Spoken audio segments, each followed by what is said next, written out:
smarts and my...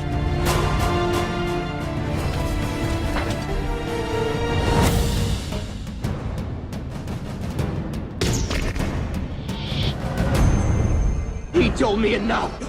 No, I.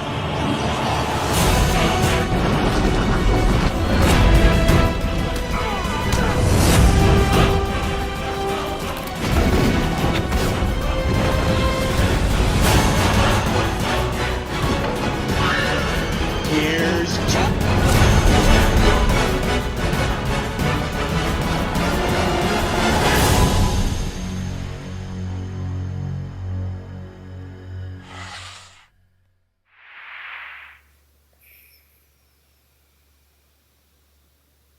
Fuck!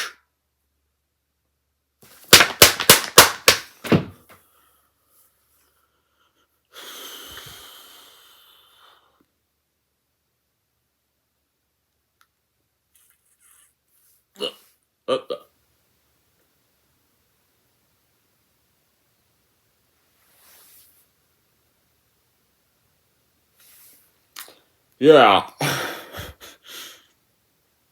He's fucking angry. Yeah, even he's fucking angry, alright? He's about as fucking angry as I am. Because I think I've now just watched what is easily the shittiest Disney remake of all time. Wow. A disgrace to a movie I love.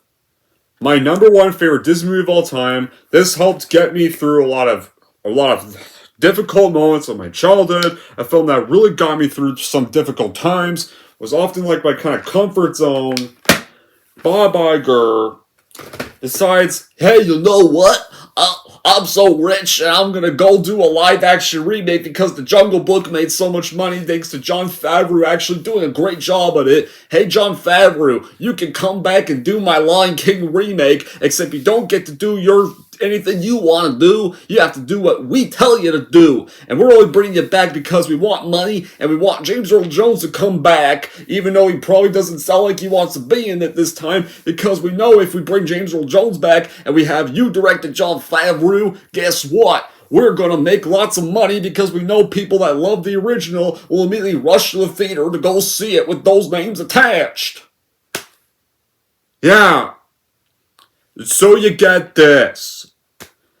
But even though I don't need to say the intro now because now you know what this video's for, I'm gonna say it anyway.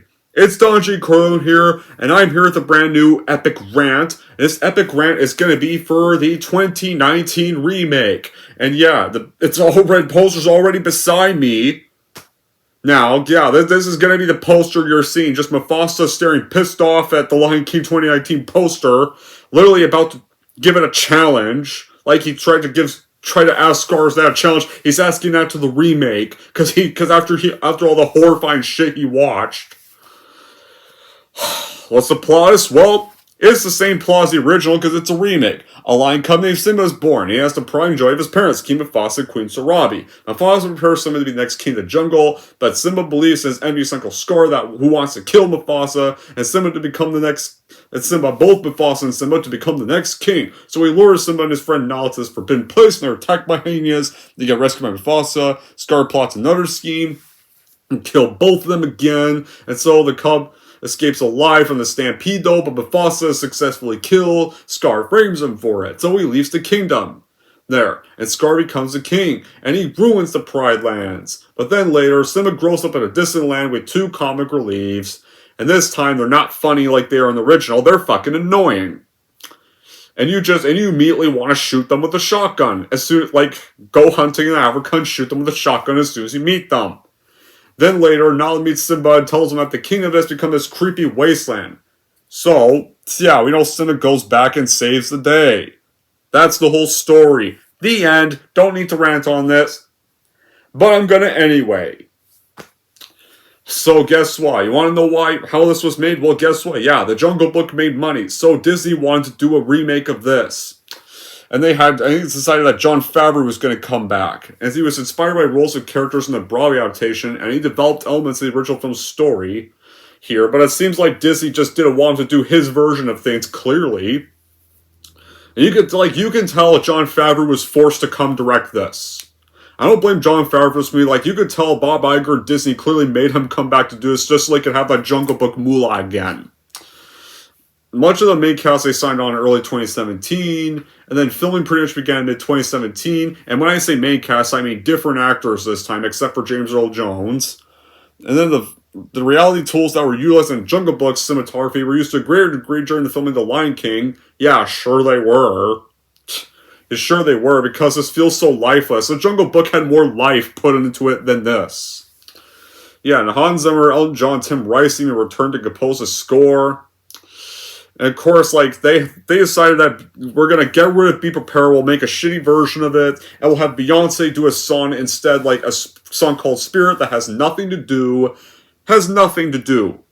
with the actual plot of the movie. At all.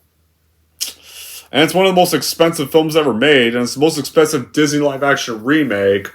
But when the movie was shot and marketed, it premiered at the Hollywood Los Angeles Theater on July 9th, 2019, and got released to the public into the theaters on July 19th, 2019, in the 3D and the IMAX formats. And we were hoping this would get critical acclaim. Guess what? This got such shitty reviews. Nobody liked it. Why am I not surprised? Nobody liked that it was not original, because guess what? It's literally the same fucking movie. Except it's longer. Over 2 hours pointlessly long. This was 88 minutes long. Simple as that. This is 120 damn minutes long. We do have some different stuff, but it's different stuff that you don't want to see differently. But guess what, guys? Because it's nostalgia, because back then every Disney remake made so much money at the box office. This made over $1.6 billion when it came out. And somehow this became the highest grossing animated film of all time, the 7th highest grossing film of all time at the time, the 2nd highest grossing film of 2019. Thank God it did not beat out Avengers Endgame. And the highest grossing Disney readaptation. Yeah, because The Lion King's so popular, and people were actually excited for this, because they loved the Jungle Book. But then they saw the movie and they hated it. Yeah. Pretty much. And this was apparently somehow nominated at the Oscars for Best Visual Effects. What was so great about this with the visuals? The visuals were awful. All you got were a bunch of African landscapes, and now are redone characters looking lifeless. No facial expressions. But they want to be like real animals, Don G. Corleone. Yeah, well, the Jungle Book. The characters in the live-action Jungle Book were real animals. And they had more emotional... Even those guys had more facial expressions than any of these characters did. And they're trying to be realistic, Don G. Corleone. Another problem I forgot to mention. The Lion King is an animated fake movie. It's not real life. It's a fake movie. A fake animated one. It's not a real story. So why should it matter being realistic or not? So guess what, guys? Yeah, you should probably already all know, I did end up loving the Jungle Book remake. I was surprisingly loved the Jungle Book remake. Probably one of the only few rare live-action Disney remakes that I actually don't hate and is actually worth a shit. So when I heard Jon Favreau would be doing a live-action Lion King, I'm ashamed to admit this, I was kind of excited. Like, if he did good with the Jungle Book, maybe he could do good with this movie. Like, maybe he could make a good live-action Lion King. Maybe still have some stuff similar to the original, but honestly still make it as good. Or at least enjoyable at best. I wanted to have some hope, like, especially because James Earl Jones was coming back from Mufasa. And I was like, maybe this could have a chance. Well, guess what, guys? The movie came out, and guess what? Yeah, I already said nobody liked it, but not just any other people too. People I know hated this movie too. You want to know who? Empire Fan Productions was also excited for this, like back when he did trailer reactions. He actually had hope for this movie. Guess what, guys? He did not like this movie either. Like, no, I have some friends that I'm fine with. If they like, there's some live action Disney movies they do love. I'm fine if they do. But guess what, guys? This one, even they said they thought this movie sucked. Nearly all of them did not like this. None of them did. Like, they agreed with everybody that this film was shit. Yeah, so pretty much, yeah, just about one who liked this movie, nobody. I don't know a single person that said they liked this movie. And if they did and if there's some people who comment that do say they like this movie, that's fine. I'm fine with that. As long as you're nice about it. So, I saw this train wreck in cinemas, and yeah, they were right. This film was dog shit, it was lazy, it was just the same movie again, just 2 hours damn long, for no reason, and we do have new stuff, it's just pointless filler just to make the movie long. It did not need to be 2 hours. If you were just gonna do the same movie again, why not just get the whole original cast back? I don't know, how about do that? If you're just doing a shot-for-shot movie, just reuse what you recorded and make it the same runtime as the original then. If you're just gonna do that. And just have all the lines you recorded in 1993 or 1992 put in this movie. Is it that hard to do that instead? Apparently it is. This was not a Jon Favreau directed film. It's directed by Disney. They only got Jon Favreau to do this because they wanted that sweet Jungle Book moolah, and they knew people would immediately pay to go see it if they had him direct it, and they had James Earl Jones come back for the nostalgia. James Earl Jones does come back. This time, he just sounded so bored. He sounded so annoyed redoing all his lines again. He was clearly just there for the paycheck this time. Just literally all this is copy and paste the original, minor different things added to it. And when they do have emotional stuff, it's just laughably bad. So yeah, like this probably would have to be this is easily by far my number one most hated Disney remake of all time. This movie, this is ironic, because this is my favorite Disney movie of all time. This remake is my number one most despised Disney remake of all time, and one of my most despised Disney films, period. This was a fucking, no, not this movie, not you. I'm not talking about you. I'm talking about this shitty 2019 imposter of you. This imposter was a fucking insult. Insult to a spit in the face to my childhood, a spit in the face to 90s people's childhoods, a spit in the face to the Disney Renaissance, a spit in the face to animation lovers, and just a spit in the face to kids' movies in general. All of us cannot believe how ripped off we were. Do the animals have any facial expressions? No. It's this was an animated film that was based off Hamlet. They had an emotionally driven story, except this time though, if you're doing that though, why do the characters look so lifeless? And don't say because it's supposed to be realistic. Okay? Don't go saying that. Some music's still there, but some of it's been changed for the worse. There's musical stuff that's edited in the wrong moments, and it just looks like now the actors are lip-syncing to whatever the hell is there, and just, you can tell it's lip-synced because some of the lyrics don't even match the right beats. The music is poorly mixed. Be prepared. Hey, we can't be prepared, that's too much Nazi symbolism. But you still have Be Prepared anyway, except this time it's a lazy 30-second speech done by Son, with some of the lyrics still in it. Yeah, that most of it, and said you replace the good Be Prepared with a Beyonce song. That had nothing to do with the movie. At all. It's just there because Beyonce's in our movie, so we need a Beyonce song. It doesn't even fit in with the film. And honestly, instead of just recasting James Earl Jones and having him record his lines again, how about just reuse what you recorded for Mufasa in 1994? Just put that in your live-action Mufasa instead. Oh, wait, no. We can't do that because, you could tell James Earl Jones clearly did not want to be in this.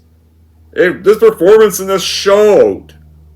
He did not sound happy. He just sounded annoyed. He sounded bored. Right there, wow. Here. They could have still paid him to use a recording. It's like you were just watching a shittily made National Geographic documentary aimed for children and just putting voiceovers on it.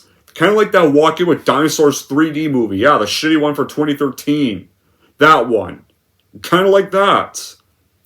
Some of the important scenes, either they're shortened, or you have useless scenes to save more money. Yeah, you have, just like that, pretty much. So what? If this was to put realism, then it's just done horribly wrong. How do we even start? Now, anyway, how do we start this off? It's copy and paste the original, so we start off the same.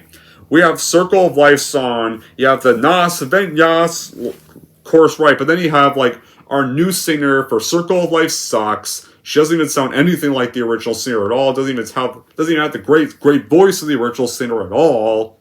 But you start off like that. A Pride lines are ruling over a place called Pride Rock. And King Mufasa, Queen Sarabi, they're presenting Simba to the Gallery of Animals by Rafiki. And aka the King's Charming Advisor. And then after that, you get the mouse bit that introduces Scar. This time, it goes over 5 fucking minutes long to go over a bunch of pointless scenery, because we need to catch a bunch of scenery in here. Yeah, this needs to take 5 minutes to show a Scar. And when Scar enters, he enters out of a cave, because this will be intimidating. No, we don't. We don't need some intimidating entrance from Scar. Scar's already intimidating enough as soon as we meet him. Yeah, the way he caught the mouse in the original was intimidating entrance enough. It was and the mouse bit was 30 seconds. And it just gets to just meeting Scar. That was what was important. We didn't need to see a mouse going through a bunch of scenery. The only thing I was missing was Morgan Freeman. Morgan Freeman should have been narrating the whole bit. You were just missing that. You were just missing Morgan Freeman's narration. Or any other random narrator you were thinking about. Just talking about this mouse and how it's so important to the world. You were just missing that. And then you have a boring version of the scene where Zazu is meaning to announce that Mufasa's on his way. And it was done better by Rowan Atkinson. And the way, and the scene between him and Scar in this version, it's lame. In this version, it's, "You hungry, Zazu? Want to stay out have a bite with me?" The original, when Scar realized he lost the mouse he was about to eat, he was like, "Oh, I quiver with fear." He said, this guy actually sounds like a villain. This Scar sounds too much of a softie. Here, doesn't even to be taken seriously. Yeah, this live-action Scar is a fucking joke.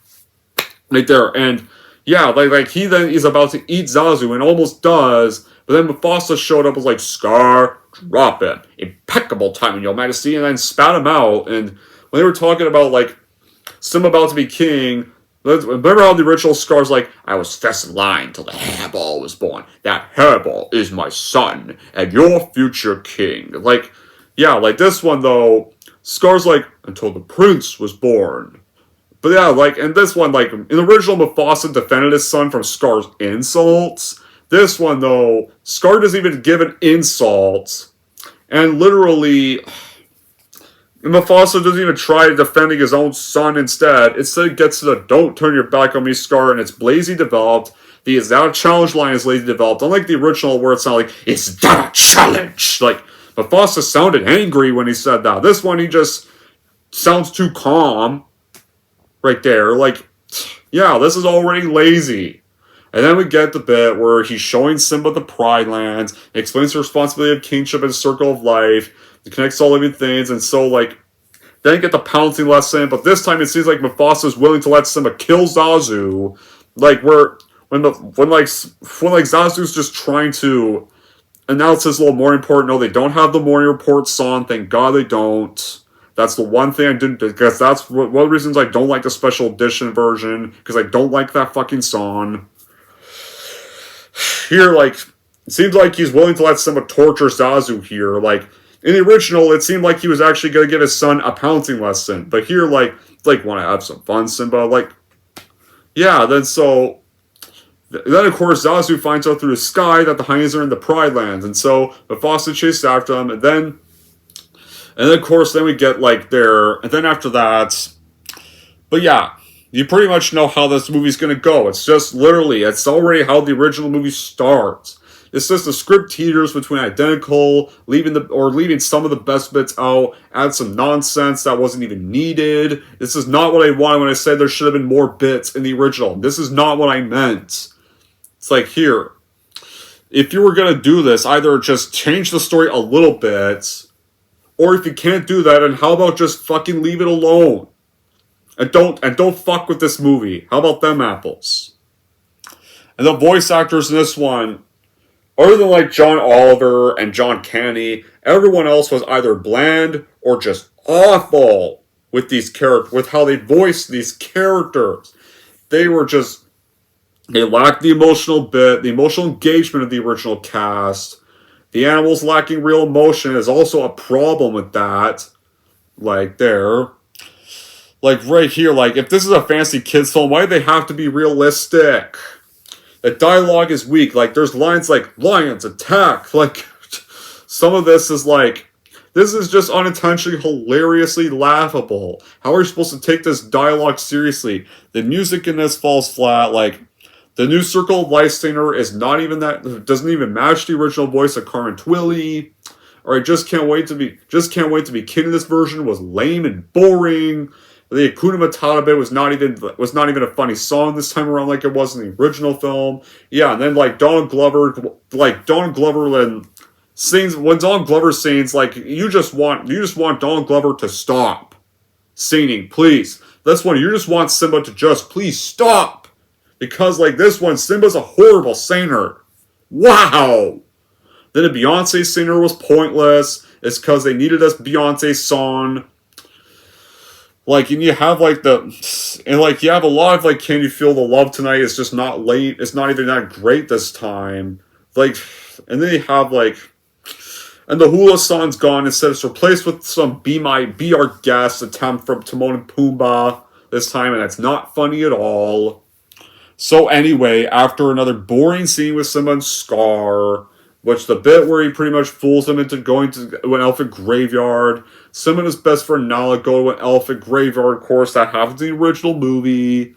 And of course, they pretty much just can't wait to be king. And the song version sucks this time. Like, and honestly, like, yeah. And then guess what now? They get to the elephant graveyard. And where instead of like the hyenas coming out of the elephant's skull, where it's just the three trio, this time now it's a whole army of hyenas they encounter. And this time, yeah, one of them is still named Shenzi. The two that are supposed to be Bonsai and Ed, they're given shitty names. And I don't remember their names, and I don't care what their names are. Whatever, but they're just sucky names now. Yeah, they're sucky names. This time. But then Mufasa hears about the incident, and he rescues the cubs, like, in like 30 seconds. Like, this time, where instead of going through the whole elephant graveyard, Simba and Nala just go underground, and the hyenas are trying to eat them through the underground. Right there. So, like, these hyenas could kill him any time. And then, like, so after Mufasa rescues the two, like the original, he's upset with Simba for disobeying him and putting himself and Nala in danger, but then Mufasa forgives him and explains the great kings of the past watch over them in the night sky, and then one day he's going to watch over Simba, and then of course, Scar visits the hyenas, convinces them to help him overthrow Mufasa, and give them hunting rights in the Pride Lands, of course. And then we get Be Prepared, the shitty version. They replaced it with a boring speech with a bit that just has song-like parts in it, because Disney thought it was too Nazi-like for today's generation. That I don't care what it had. That song is important to the plot of the movie. It shows like how evil Scar is. It shows his relationship with the hyenas. Like, the song was the song was important to the plot. It shows how what a monstrous villain Scar is. And you get a shitty fucking speech instead. We're just Scar saying some song parts. And it's like 30 seconds long. There's parts of the dialogue parts of the dialogue don't even make sense with how it's been shot. Scar's opening lines are pretty much lousy, and Scar does not feel like a villain at all in this one. Like, they're supposed to be the villain, and he acts too sympathetic to be taken seriously. There's many bits, like Simba's reaction to Mufasa falling off, I'll get to that later, like, it's also ridiculous looking because, like, the CGI is even horrible in this, like, there's uncomfortable point of view or slow motion shots, like, the voice acting was even forced, like, right there, like, you can tell even they were lip-syncing at times, and I hate that they removed some great lines, like when Mufasa dies, like, the scene where Mufasa dies. You know how it was gut-wrenching in the original? Like, when Scar said, Scar, brother, help me. And then, Mufasa sounded horrified. And then Scar pins his claws into him, and he whispers with a very threatening tone, Long live the king. And you see Mufasa's horrified voice, and you hear his horrified scream as he falls into the stampede, and Simba's horrified no, that actually sounds like the no of a boy who's witnessing their own father die in front of their face in the original animated film. That was all gut-wrenching. That's one of Disney's most gut-wrenching moments. Here, like, literally, he just says, Scar, help me, as if he's just annoyed to be asking Scar for help. And, like, Mufasa then pins him...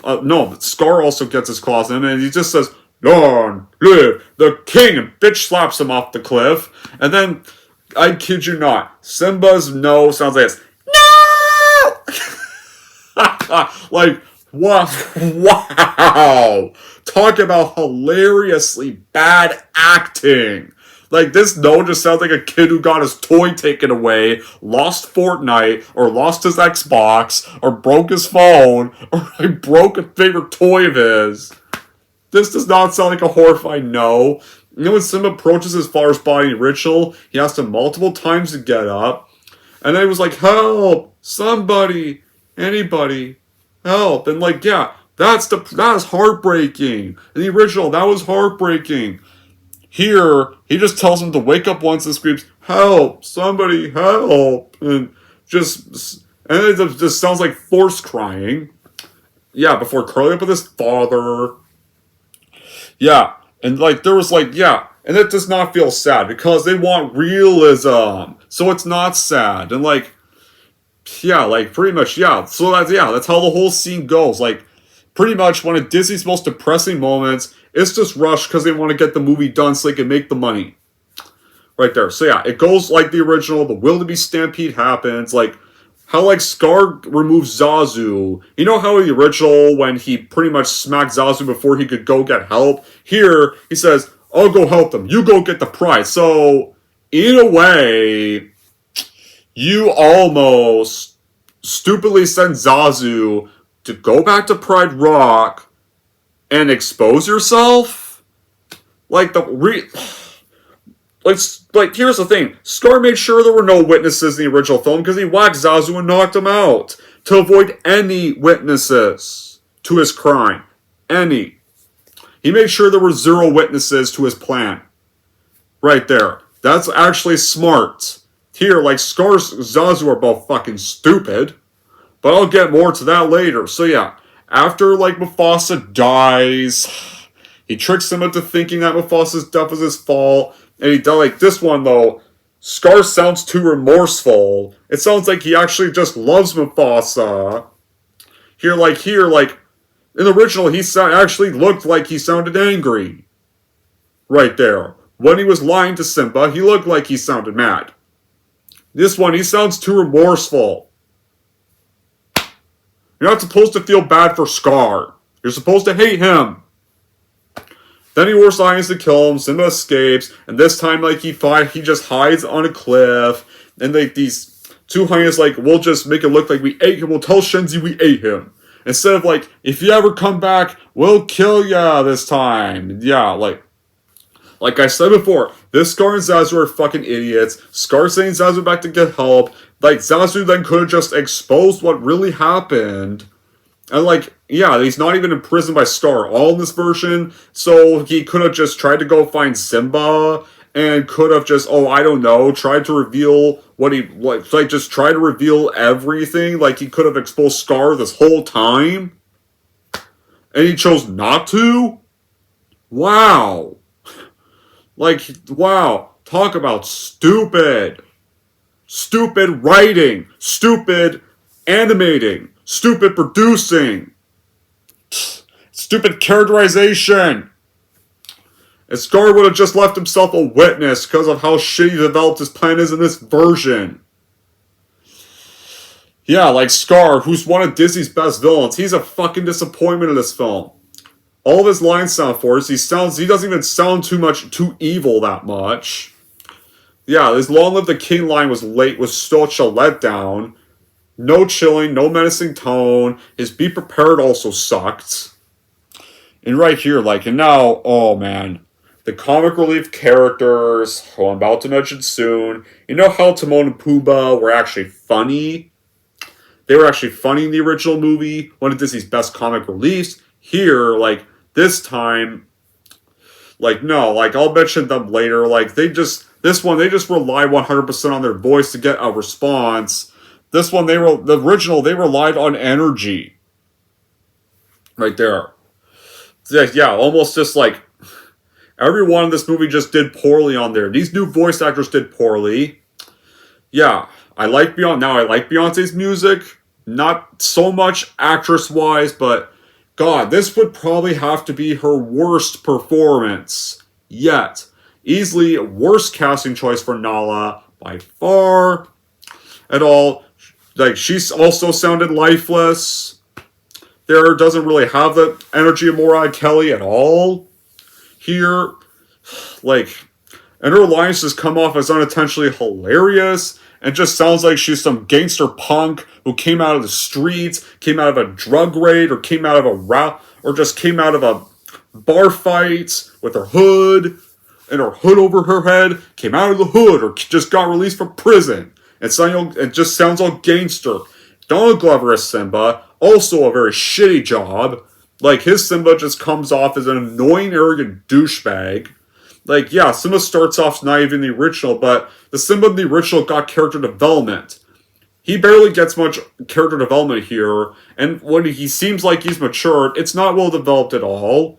Like, honestly, in this version, you just want Simba to die. This one, you want Simba to die in this one. Billy Eichner as Timon, also horrible performance. Sounds nothing like Nathan Lane at all. If they were trying to get a new actor for Timon, then, oh, I don't know, how about get someone who actually sounds like Nathan Lane? Like, oh, I don't know, maybe John Mulaney, who also sounds somewhat similar to Nathan Lane's voice. So how about do that? The new actress for Shenzi, who keeps her name in this version. As much as I don't like Whoopi Goldberg anymore, this new actress is awful as well, and I prefer Goldberg Shenzi all the way. Keegan-Michael Key and Eric Andre play the imposter Bonsai and Ed, and they now have different names, and their comedy sucks. It's just about them getting up in personal space right here, right there, and this time now, our wannabe Ed now fucking talks, which is also a horrible idea. Like, Ed's not supposed to talk. At all. Like, yeah, Bonsai and Ed were better, more iconic names. The names they get here, they suck. John Oliver, okay, I'll admit. John Oliver didn't do too bad as Zazu for what he was given. John Kenny didn't do too bad either as Rafiki. These were the only two that actually seemed like they were trying to put in any effort to their performances. So anyway, after Simba runs off, Scar takes over as king, and then he meets Timon and Pumbaa, and their entrance in this one, it just looks like, when Timon and Pumbaa were charging at the vultures, you're missing the Bonanza theme. Like, this theme that should have been played was like because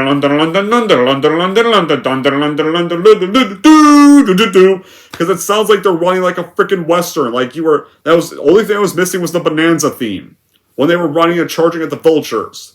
Like, or just Clint Eastwood's wow, wow, wow, wow, wow. You were just missing that.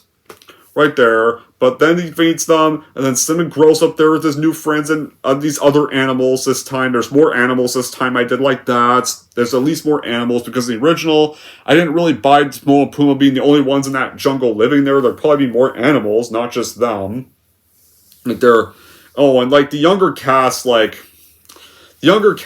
even they sound unenthusiastic and unemotional. Like, J.D. McCrory's young Simba, he did not even sound very excited during his songs either. And it became more apparent when Don Glover shittily takes over and does a horrible singing voice during the Hakuna Matata number. Yeah, when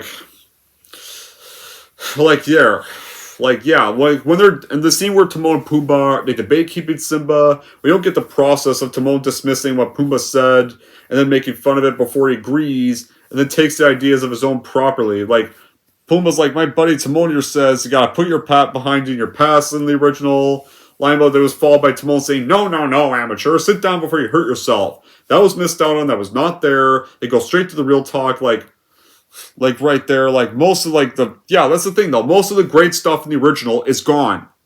That's what I can say. The Hakuna Matata song does happen, here, when it gets to Pumbaa's verse, you know how in the original, when he's explaining his backstory, when Pumbaa says, every time and then Pumbaa broke the fourth wall going, Pumbaa, not in front of the kids. Oh, sorry. And then this one here, he says, every time that I said, hey, are you going to stop me? No, I'm not. You disgust me. Timon doesn't do jack shit to stop him from saying it at all. The original, the implied fart joke is actually funny. Right there. Because Timon actually stops him from saying it. Here, he actually lets Pumbaa say it, and we don't want to hear it. We did not want to hear him say it. It's all in all, though, you could just tell Jon Favreau did not want to direct this movie at all. It really shows here. It really shows they just got him back because they wanted more of that money they made from the Jungle Book. Here, the Jungle Book, though, it had more effort put into it. Did Jungle Book just copy and paste the original movie? No, it didn't. It had some elements of the original movie, but it was also more like the book here, and it did some things differently right here, and it adds in some more epic action sequences here, and the new voice actors actually sounded like they were actually putting an effort right here. The new voice actors actually did great in the Jungle Book, and the animals had facial expressions and emotions, and it was actually done by a director this time. It was actually a director-directed movie. This is directed just by Disney executives and Bob Iger himself. Hell, the live-action Beauty and the Beast. Wasn't the biggest fan of it, but it was fine. I did have problems with it, yes. Watson's singing performance was not good. I'm sorry to admit that, but it's true. The Beast design was ugly as fuck to look at.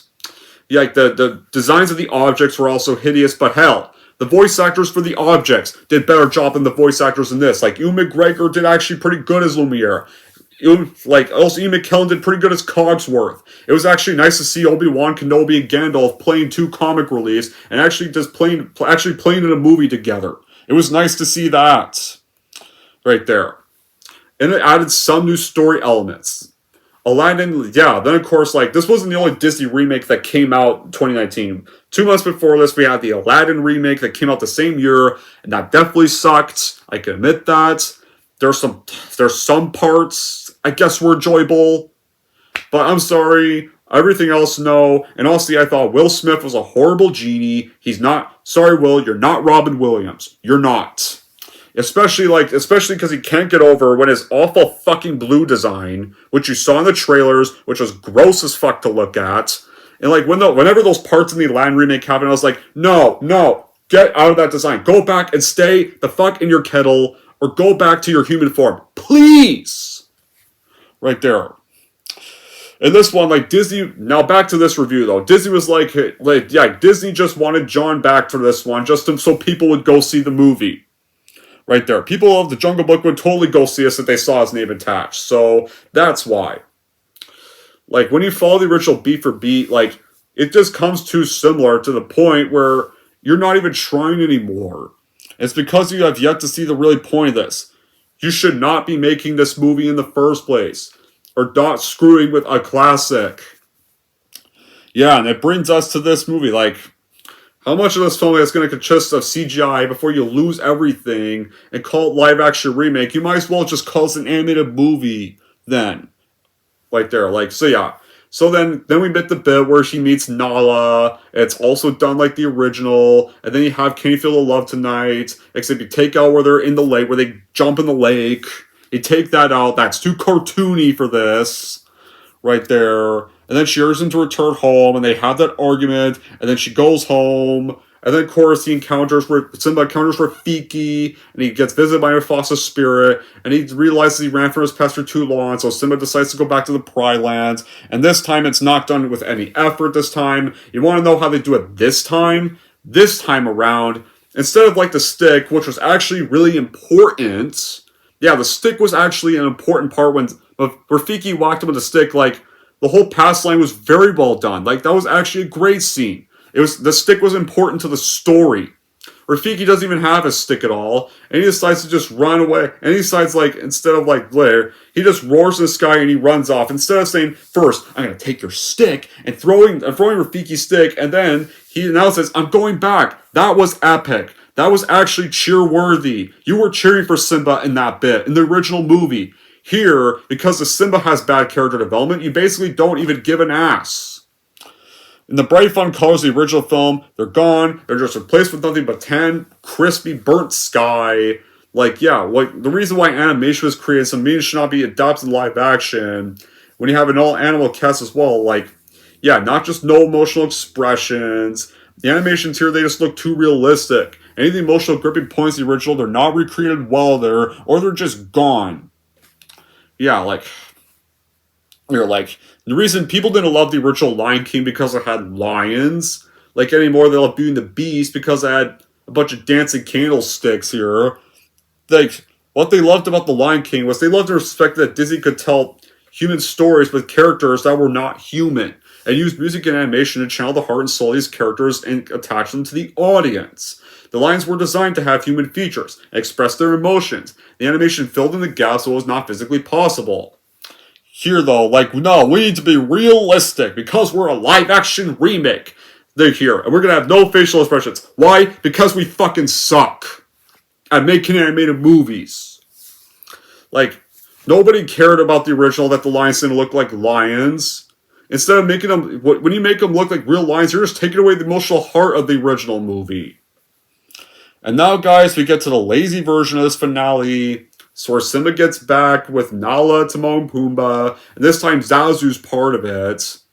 And he confronts Scar, like, instead of, like, you don't get the bit of Scar whacking Sarabi here. Instead, Simba confronts Scar before he's about to whack Sarabi. Then Scar taunts Simba over his role Mufasa's stuff like the original, backs him to the rock, then whispers that he killed Mufasa, and so Simba tells the truth to the Pride. Scar tries to defend himself, but then Mufasa's, like, last moment exposes his role in Mufasa's death. Zazu, I don't know why the fuck Zazu didn't just expose him, that he was sent back to go get help.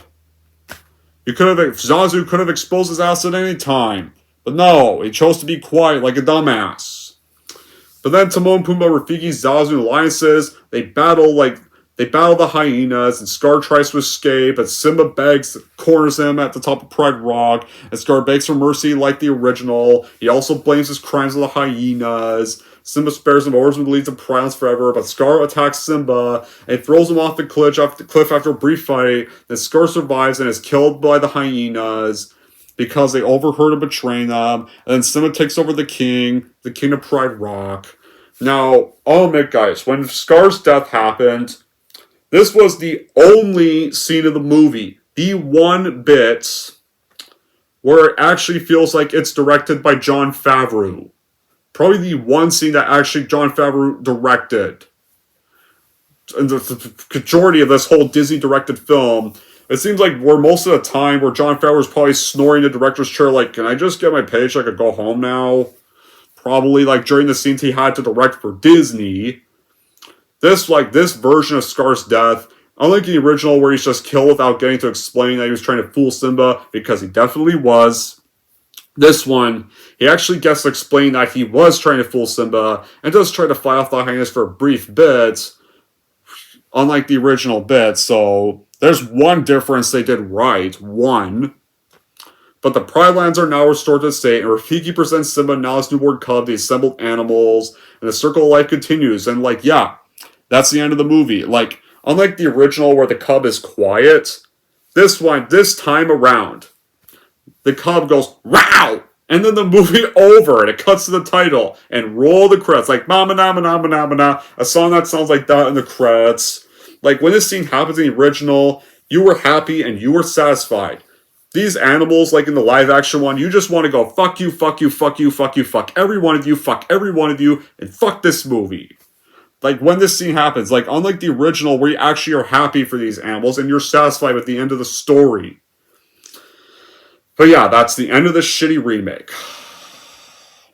Do I have any good qualities? Well, here's the thing. Some Disney remakes have their fans that will try to defend them. Here, though, every person's side agrees. This remake is dog shit. Some will say they like Beauty and the Beast. Some will say they like Aladdin. Some certain people will say they like The Little Mermaid. And I know who I'm talking about. Just about 0 people like this remake, even though it made $1.6 billion, and the only reason is because people were excited to go see it, because Jon Favreau was directing it, because James Earl Jones was coming back, and people thought it would be epic, and because The Lion King is considered one of Disney's magnum opuses, or even their #1 magnum opus. Oliver and Connie, they did fine for what they were given, but that's it for the voice acting bit, and like Zazu at least does get a little bit more to do in this version, and like Scar's death. Other than those, though, this 2019 remake is dog shit. Never watch it. The end. Okay, this is too fucking long. I want to end this now. So in the end, never ever watch this bullshit remake.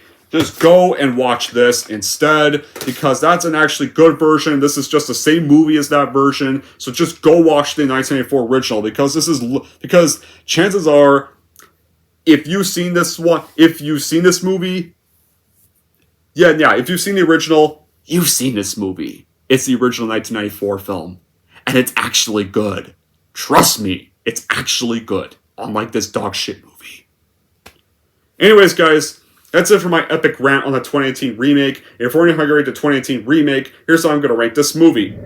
So overall, if you love that original movie, then you have definitely seen this one, so you don't need to watch this lazy horseshit copy of a classic film that's just lazy and lifeless. And if you're wondering how I'm going to rank The Lion King 2019, I'm going to Lion King 2019 a 2 out of 10. There we go, guys. That wraps up my review for The Lion King 2019. So yeah, I know a majority of people hate this movie, so I'm not going to be surprised that everybody says they did not like this movie. And until then, guys, that'll be it for this epic rant. Thank you all for watching. If you like this and want to see more, don't forget to like, subscribe to Don G. Corleone.